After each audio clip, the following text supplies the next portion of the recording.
As yesterday, we'll have the same languages if you need translation: English, French, Spanish, and Hungarian. I'll hand over to you. Thanks. We'll kick off with Tom Canton from Football London. Hi. That's okay. Chat. It's fine. Just your initial thoughts. Pain. That's it. When you are so close in the competition and you are a few penalty kickouts away from winning the biggest football club competition, that's the way we should feel. In 2006, it felt at that moment like it'd be a long time that it would take for Arsenal to get back there. But it does feel like this time you'll be back in this position again much sooner. Do you feel that as well? I don't know. We're going to have to end that. The same progression that we had in the last few years, we're going to have to do that over again. And the level is increasing every single season. We had an incredible competition. We haven't lost a single match in the competition. But the reality is that when something had to go our way, especially in the boxes, with the penalty that it was given to Mosquera and the no penalty to Madueke and the penalty kicks, those margins didn't go for us. James, CBS.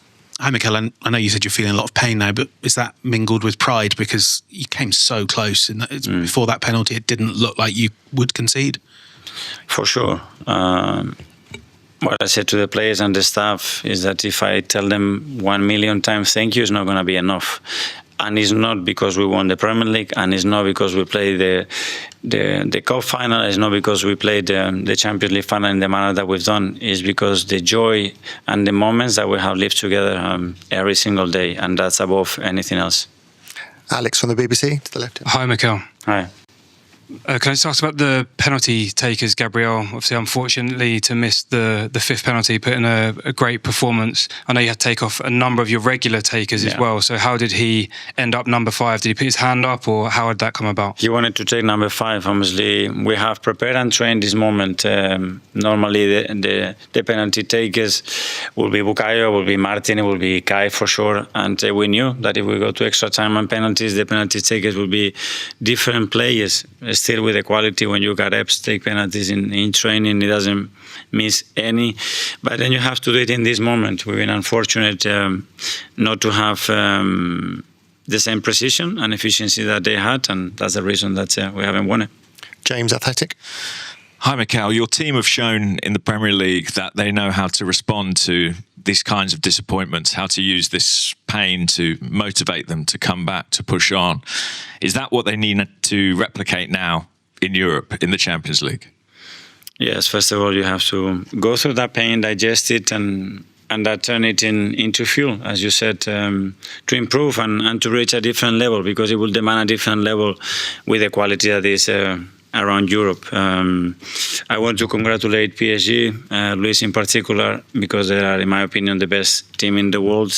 What they are able to do with the ball, with individual actions, I haven't seen it, and it's not the plan to play in certain areas when you don't have the ball, but they force you to do that. So even more credit to the players.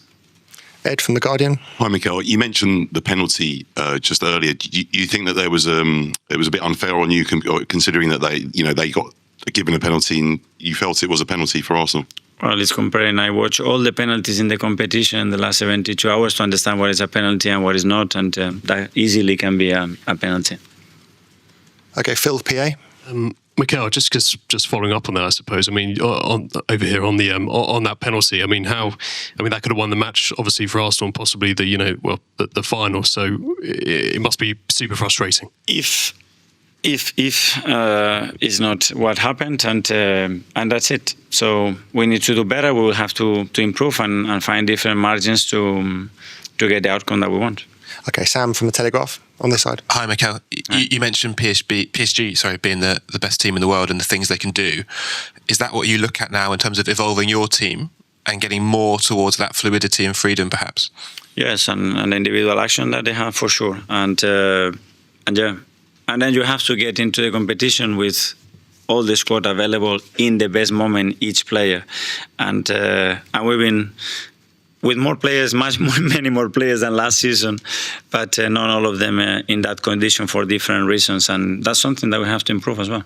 Okay, last two questions. James, ESPN. Hi, Mikel. After such a long season, after the parade is out of the way, what do you do the next few days? Do you switch off completely, or do you already start thinking about reviewing and planning for next season? And first of all, I would take a few days with my family, and then we'll start the process to review what we've done, to start to make some very important decisions if we want to reach another level. And we're going to have to show that ambition, because we are more than capable of doing it, but it's going to demand to be very, very ambitious, very fast, and very smart. And finally, Juan from Marca. Hola, Mikel, Juan Castro de Marca. Lo has dicho en inglés, pero si lo puedes repetir en español.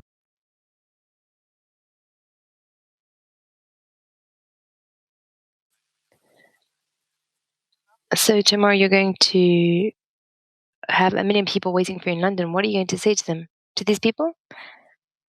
So that they can do what I want. I would like to thank all of these supporters on behalf of the team. They've carried us through the season. We've had our lows, we've had difficult moments, and it's always been incredible and a real pride for us to see them when we won the Premier League after 22 years old. Obviously, this is so painful. This is so painful for us, for them, that we haven't come home with the silverware. But I can't even think about what it would have been like if we had been taking it home. But tomorrow, it will still be a beautiful day. And for Madueke, I think I've already answered this question. I've given my opinion already, so I'm not going to repeat. Thank you.